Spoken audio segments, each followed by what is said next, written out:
This is a video to help people who own the Bissell crosswave.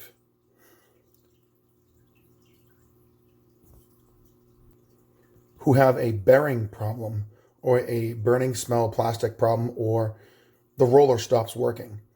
I think there's a defect in this product in the bearing that spins the roller, and I will try to show you what's wrong. And it should be covered under warranty if it's relatively new. I think it's a 2-year warranty or something like that. Call them immediately, have them send it out to them, because they'll replace the whole head or the whole unit. And it's definitely worth it to do it before it's too late. Or they'll direct you to a certified Bissell technician shop somewhere in your area, and that's what I did. Had to drive 40 minutes there and 40 minutes back. And I had to wait about 2 weeks. No, 3 weeks to get it back. So here we go. I thought I'd make you a quick video on what I was talking about, this bearing problem with this unit. Okay, so when you take the roller off, it's right there. You see that little inside that that sleeve, there is a bearing, and water can get in there pretty easily. And when it does, what's going to happen is it's going to rust out the bearing, and then the bearing is going to have a problem and slow down the spinning. And then there's a belt.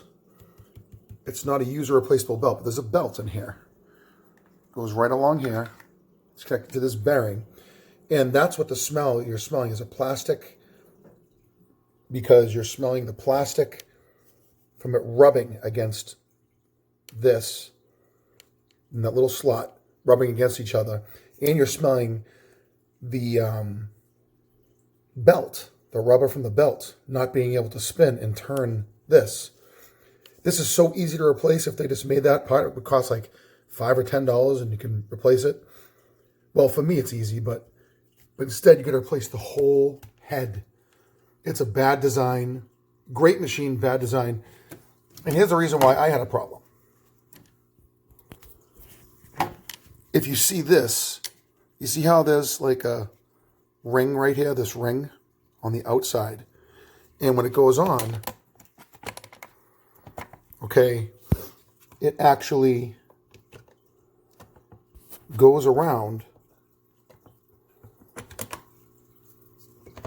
don't know if you can see that. And it actually protects and stops the water from getting in there.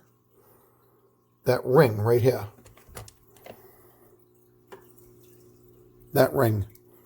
What happened with me is I didn't even notice, because I bought this machine used. There is no ring on that. When I got this machine, this ring right here was warped, probably because the bearings were going.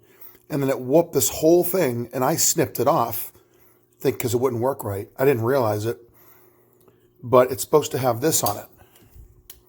So you should look to see if your rings are warped. That protects the water from going inside here. But still, it's still a bad design. And the other thing you can do is when you put this in the tray. Okay, I just got the tray to show you. Make sure when you pour the water, it does not go over this max line. Like, I thought it was no big deal. What I was doing is just I was putting the whole entire tray and everything in the sink and just pouring water in the tray like this, pouring it in the tray, and then just turning it on and cleaning it, turning it on and cleaning it. But what could have happened is there was too much water, and that caused water to get in here. That could have been the case too. That's why I'm wondering if people are doing it the way they tell you to do it, and that is, you should be taking any cup. I use this cup. And when you pour the water in, you want to make sure the water does not go higher than that max line right here. That's all the water you should put in there. I think if there's too much water, it can cause this problem. And only clean it like once or twice. And only pour it in the front right there. Like this. You know, when the brush rolls on. When this brush rolls on. That's what I've been doing now since I got it back, and we'll see what happens. But the other thing is I use hydrogen peroxide, and I fill it up to the line. I don't know if hydrogen peroxide or vinegar could cause damage, but I fill hot water up to here, and then I put hydrogen peroxide or vinegar up to the formula. Just maybe half of that. Just this small section here. I don't know if this acidic,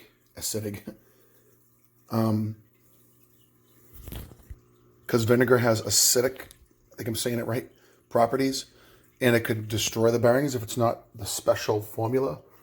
But people are telling me, I think that's happening with the recommended formula. So I mostly use benzoyl peroxide. I'm not benzoyl. This, I pour this in. It is a disinfectant, and it's really cheap. No chemicals. So that's my tip. My tips. Follow this. Don't go by just pour it in slowly. Don't go by over the max when you clean the roller. Don't take a hose. Don't take your nozzle here and then spray it inside and spray it everywhere. Don't let water get anywhere near this piece. Keep it away from inside here, this bearing. People say it's just hair that gets clogged in there, and you just take the hair out and it goes back to normal. That is not true. It may work for the meantime, but I guarantee you, you're doing damage to those bearings inside.